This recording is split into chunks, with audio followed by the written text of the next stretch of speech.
ವಯಸ್ಸಿದ್ದಾಗಲೇ ಚಪ್ಪರಿಸಿ ಕಾಡಿನ ಕವಳಿ ಹಣ್ಣು ಎಷ್ಟೆಲ್ಲ ರೋಗಗಳಿಗೆ ಉಪಯೋಗ ಗೊತ್ತಾ? ವೀಕ್ಷಕರೆಲ್ಲರಿಗೂ ನಮಸ್ಕಾರ. ಮೊಳಕಾಲ್ಮೂರು ತಾಲೂಕಿನ ಮುತ್ತಿಗಹಾರಹಳ್ಳಿ, ಮಾರಮ್ಮನಹಳ್ಳಿ, ತುಮಕೂರಹಳ್ಳಿ, ಚಿಕ್ಕುಂತಿ, ಚಿಕ್ಕೋಬನಹಳ್ಳಿ ಸೇರಿದಂತೆ ಇನ್ನಿತರೆ ಭಾಗಗಳಲ್ಲಿ ಇಂದಿಗೂ ಜನರು ಈ ಹಣ್ಣನ್ನ ಕಿತ್ತು ತರಲು ಕುರುಚಲು ಗಿಡಗಳಿರುವ ಅರಣ್ಯ ಪ್ರದೇಶಕ್ಕೆ ತೆರಳುವುದು ರೂಢಿ. ಕೆಲವು ಗ್ರಾಮಗಳಲ್ಲಿ ಶಾಲಾ ಮಕ್ಕಳು ರಜಾ ದಿನದಲ್ಲಿ ತಮ್ಮ ಸ್ನೇಹಿತರ ಜೊತೆಗೂಡಿ ಕವಳೆ ಹಣ್ಣು ತರಲು ತೆರಳುತ್ತಾರೆ.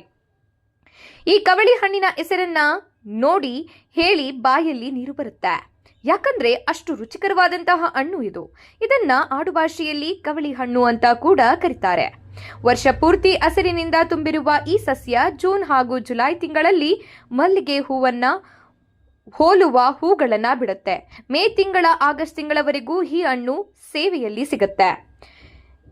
ಇದು ಹಣ್ಣು ಆದಾಗ ಕಪ್ಪು ಬಣ್ಣಕ್ಕೆ ತಿರುಗುತ್ತದೆ. ಈ ಹಣ್ಣಿನ ಮೇಲೆ ಸ್ವಲ್ಪ ಉಪ್ಪನ್ನ ಹಾಕಿ ತಿಂದ್ರೆ ಇದರ ರುಚಿ ಇನ್ನೂ ಹೆಚ್ಚಾಗುತ್ತೆ.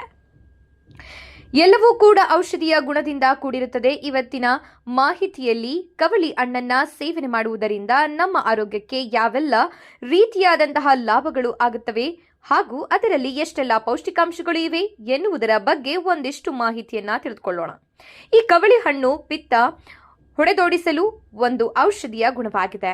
ಒಣಭೂಮಿ ಬೆಟ್ಟಗಳಲ್ಲಿ ಹೆಚ್ಚಿನ ನೀರಿನ ಅಗತ್ಯವಿಲ್ಲದೆ ಬೆಳೆಯುವಂತಹ ಒಂದು ಗಿಡವಾಗಿದೆ ಮತ್ತು ಈ ಗಿಡ ಅಷ್ಟು ಏನು ಎತ್ತರ ಕೂಡ ಇರುವುದಿಲ್ಲ.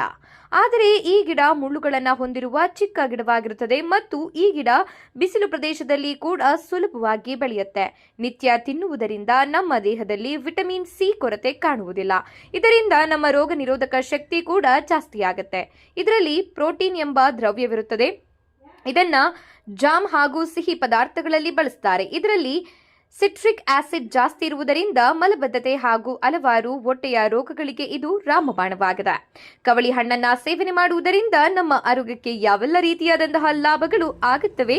ಈ ಕವಳಿ ಹಣ್ಣು ಪಿತ್ತ ಹೊಡೆದೋಡಿಸಲು ಒಂದು ಔಷಧಿಯ ಗುಣವಾಗಿದೆ.